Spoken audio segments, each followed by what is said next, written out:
নমস্কার, আমি মিলন স্যার। পাল একাডেমি সেন্টারে তোমাদের সকলকে জানাই স্বাগত। আজকে তোমাদের সাথে আমি আলোচনা করব আরআরবি এনটিপিসি 2025-এর 12ই আগস্টের সেকেন্ড শিফটের যে কোশ্চেনগুলি ছিল বা আমার হাতে যে কোশ্চেনগুলি এসেছে সেই কোশ্চেনগুলি নিয়ে আজকের এই ক্লাসে তোমাদের সাথে আমি আলোচনা করতে চলেছি। তাহলে চলো আর সময় নষ্ট করব না, আমরা সরাসরি দেখে নিই। প্রথম কোশ্চেন দেখো কি বলেছে। প্রথম কোশ্চেন বলেছে চির সবুজ চওড়া পাতার বন কোন অঞ্চলে পাওয়া যায়। কি বলেছে? চির সবুজ চওড়া পাতার বন, চওড়া পাতার বন কোন অঞ্চলে পাওয়া যায়? এই প্রশ্নের সঠিক অ্যান্সার হচ্ছে তোমাদের ক্রান্তীয় ও নাতিশীতোষ্ণ অঞ্চলে পাওয়া যায়। দুটোতে, ক্রান্তীয় ও নাতিশীতোষ্ণ। তো তোমাদের এই প্রশ্নের যে অ্যান্সারটি ছিল সেটি হচ্ছে নাতিশীতোষ্ণ অপশনে ছিল। ওকে, নাতিশীতোষ্ণ অপশনে ছিল। যদি ক্রান্তীয় থাকে তাহলে ক্রান্তীয় সঠিক, যদি ক্রান্তীয় ও নাতিশীতোষ্ণ দুটোই থাকে তাহলে দুটোই সঠিক। অতএব তোমাদের দুটোই মনে রাখতে হবে যে চিরসবুজ চওড়া পাতার বন কোন অঞ্চলে পাওয়া যায়, ক্রান্তীয় ও নাতিশীতোষ্ণ অঞ্চলে, এই দুটোতেই পাওয়া যায়। ক্লিয়ার? তারপরে কোশ্চেন দেখো কি বলেছে। 1971 সালে নির্বাচনে জয়লাভের পর ইন্দিরা গান্ধী কোন গুরুত্বপূর্ণ পদক্ষেপ নিয়েছিলেন? দেখো কি বলেছে, 1971 সালে নির্বাচনে জয়লাভের পর ইন্দিরা গান্ধী কোন গুরুত্বপূর্ণ পদক্ষেপ নিয়েছিলেন? তিনি কোন গুরুত্বপূর্ণ পদক্ষেপ নিয়েছিলেন? সঠিক অ্যান্সার হচ্ছে প্রিভি পার্স বিলুপ্ত করা হয়। ওকে, তখন কি এই প্রিভি পার্স বিলুপ্ত করা হয়েছিল। ক্লিয়ার? তারপরে কোশ্চেন দেখো, ইউরেশিয়ায় হরপ্পাবাসীরা প্রথম কোন ফসল চাষ করত? ইউরেশিয়ায় হরপ্পাবাসীরা প্রথম কোন ফসল চাষ করত? এই প্রশ্নের সঠিক অ্যান্সার তোমাদের গম ও বার্লি, গম ও বার্লি চাষ করত। ওকে, তারপরে কোশ্চেন দেখো, 2024 সালের বৈশ্বিক উদ্ভাবন সূচকে কোন দেশ প্রথম স্থান অধিকার করেছে? কোশ্চেনটি আরেকবার রিপিট করছি।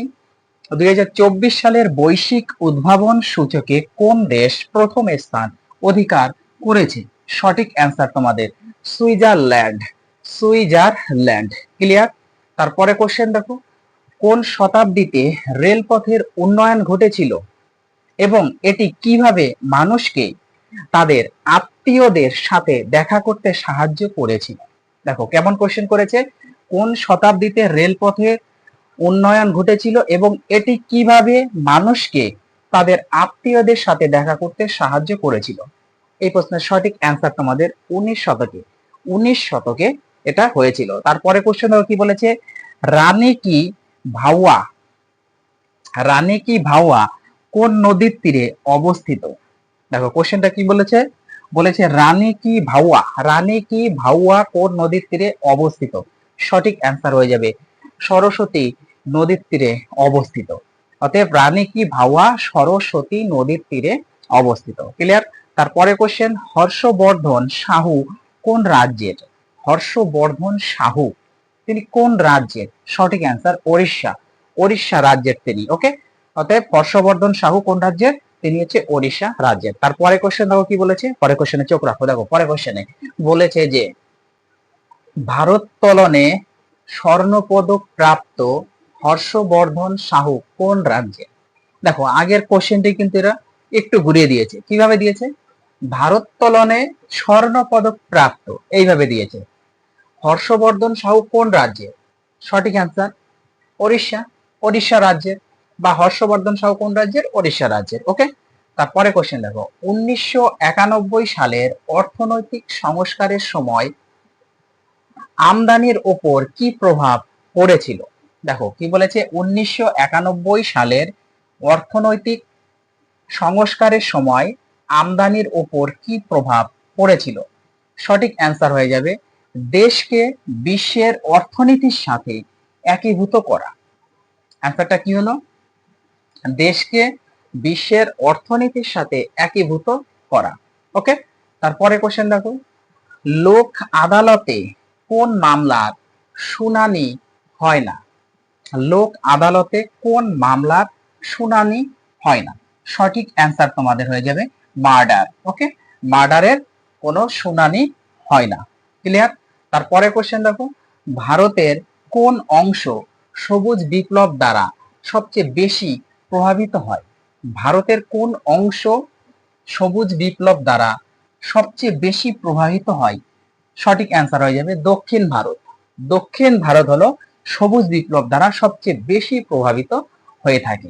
ওকে, তারপরে কোশ্চেন দেখো, নারীদের আল সম্পর্কে শিক্ষিত করতে এবং সাইবার অপরাধ থেকে রক্ষা করতে কোন প্রকল্প চালু করা হয়েছে? কোশ্চেনটি আরেকবার রিপিট করি, কি বলেছে? নারীদের আল সম্পর্কে শিক্ষিত করতে এবং সাইবার অপরাধ থেকে রক্ষা করতে কোন প্রকল্প চালু করা হয়েছে? সঠিক অ্যান্সার সাইবার সখী প্রকল্প। সাইবার সখী প্রকল্প চালু করা হয়েছে।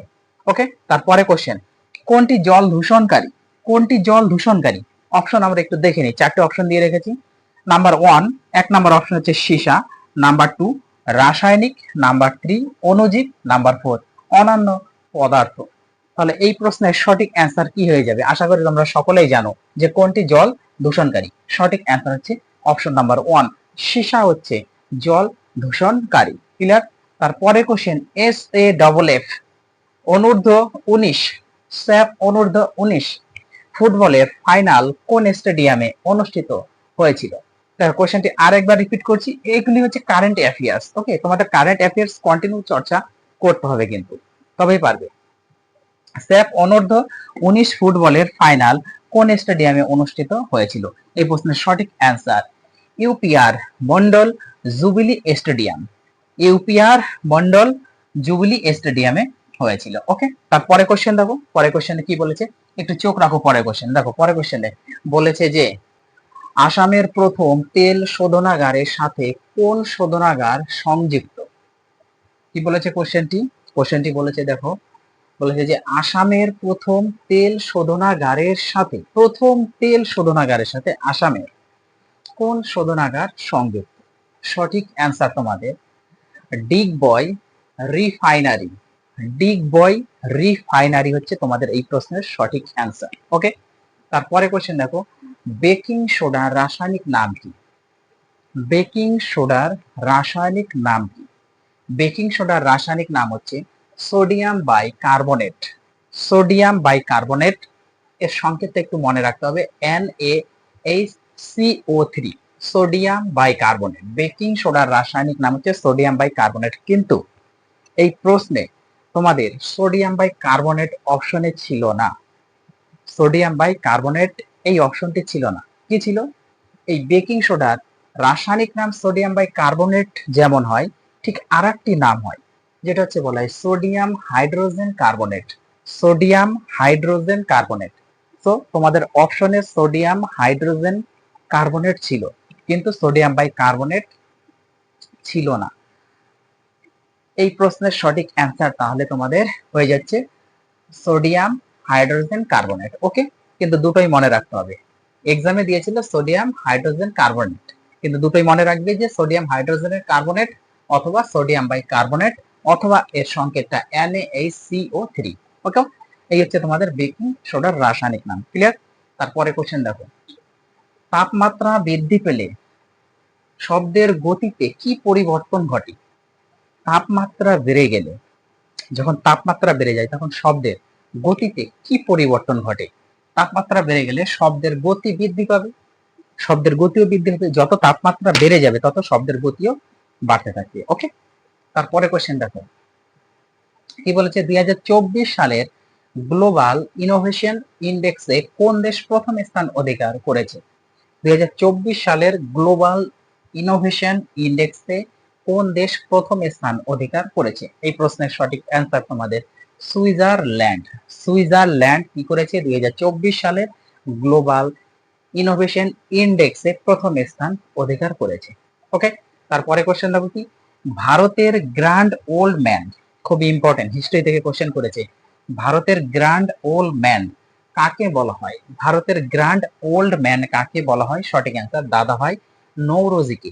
দাদাভাই নওরোজিকে ভারতের গ্র্যান্ড ওল্ড ম্যান বলা হয়। ওকে, তারপরে কোশ্চেন, কোনটি কম্পিউটারের অস্থায়ী মেমোরি? কোনটি কম্পিউটারের অস্থায়ী মেমোরি? অপশন এখানে আমি একটু দিয়ে রেখেছি। Option number 1 RAM, option number 2 ROM, option number 3 CPU, option number 4 Windows. এই প্রশ্নের সঠিক অ্যান্সার কি হবে? আশা করি তোমরা সকলেই জানো, যেহেতু কম্পিউটারের পার্ট তোমরা রিভাইজ পড়ছো, আমি অনেক ক্লাস দিয়ে রেখেছি। তাহলে কম্পিউটারে অস্থায়ী মেমরি হচ্ছে অপশন নাম্বার, এখানে তোমাদের এক হচ্ছে কারেক্ট অ্যান্সার, রম। রম হচ্ছে একটি অস্থায়ী মেমরি। ক্লিয়ার? তারপরে কোশ্চেন দেখো, বিহারে অনুষ্ঠিত খেলো ইন্ডিয়া যুব গেমস 2025-এর মাস্কট কি ছিল? বিহারে অনুষ্ঠিত খেলো ইন্ডিয়া যুব গেমস 2025-এর মাস্কট কে ছিল? এই প্রশ্নের সঠিক অ্যান্সার গজ সিমহা। গজ সিমহা। ওকে, তাহলে গজ সিমহা হলো এই প্রশ্নের সঠিক অ্যান্সার। ওকে, তারপরে কোশ্চেন দেখো, পরে কোশ্চেনে কি বলেছে দেখো, পরে কোশ্চেনে বলেছে যে কোন দেশ 2025 সালের বিমস্টেক শীর্ষ সম্মেলন আয়োজন করেছে? দেখো কোশ্চেনটি কি বলেছে, কারেন্ট অ্যাফেয়ার্স অ্যাকচুয়ালি এগুলি। কোন দেশ 2025 সালের বিমস্টেক শীর্ষ সম্মেলন আয়োজন করেছে? এই প্রশ্নের সঠিক অ্যান্সার তোমাদের থাইল্যান্ড। থাইল্যান্ড 2025 সালের এই বিমস্টেক শীর্ষ সম্মেলন আয়োজন করেছে। তারপরে কোশ্চেন, সুভাষচন্দ্র বসু নিকোবর দ্বীপের নতুন নামকরণ করেছিলেন কি? সুভাষচন্দ্র বসু নিকোবর দ্বীপের নতুন কি নামকরণ করেছিলেন? ওকে, একটু জেনে নাও, সঠিক অ্যান্সার হচ্ছে স্বরাজ দ্বীপ। স্বরাজ দ্বীপ নামকরণ করেছিলেন এই নিকোবর দ্বীপপুঞ্জকে। তারপরে কোশ্চেন, গৌতম বুদ্ধের পূর্ব জন্মের কাহিনী কোন সাহিত্যে রচিত? গৌতম বুদ্ধের পূর্ব জন্মের কাহিনী কোন সাহিত্যে রচিত? সঠিক অ্যান্সার জাতক কাহিনী। এটি হচ্ছে জাতক। জাতক কাহিনী হচ্ছে সঠিক অ্যান্সার তোমাদের। তারপরে কোশ্চেন, নাগর্নো কারাবাখ বিরোধ কোন দুটি দেশের মধ্যে? নাগর্নো কারাগার বিরোধ কোন দুটি দেশের মধ্যে? সঠিক অ্যান্সার হয়ে যাবে আজারবাইজান এবং আর্মেনিয়ার মধ্যে অবস্থিত। আরেকবার কোশ্চেনটি রিপিট করছি, দেখো কি বলেছে, নাগর্নো কারাবাখ বিরোধ কোন দুটি দেশের মধ্যে? সঠিক অ্যান্সার আজারবাইজান এবং আর্মেনিয়ার মধ্যে অবস্থিত। ক্লিয়ার? আজকে লাস্ট প্রশ্ন তোমাদের, দেখো কি বলেছে, 25তম সাংবিধানিক সংশোধনী 1971 সংবিধানের কোন অনুচ্ছেদটি সংশোধন করা হয়েছিল? কোন অনুচ্ছেদটি সংশোধন করা হয়েছিল? ওকে, তাহলে 25তম সাংবিধানিক সংশোধনী 1971 সংবিধানের কোন অনুচ্ছেদটি সংশোধন করা হয়েছিল? এই প্রশ্নের সঠিক অ্যান্সার হচ্ছে 31 নম্বর অনুচ্ছেদ, 31 নম্বর অনুচ্ছেদ সংশোধন করা হয়েছিল। ক্লিয়ার? তাহলে এই ছিল তোমাদের 12ই আগস্টের সেকেন্ড শিফটের যে কোশ্চেনগুলি ছিল, প্রত্যেকটি কোশ্চেন আমি আলোচনা করলাম তোমাদের সাথে, সম্পূর্ণ বিস্তারিতভাবেই আমি আলোচনা করলাম। তাহলে তোমরা এই ক্লাসগুলো একটু মনোযোগ দিয়ে রিভাইজ করো, দেখো। আমি আবার আসবো পরবর্তী পার্ট নিয়ে। তাহলে আজকের মতো এখানে শেষ করছি।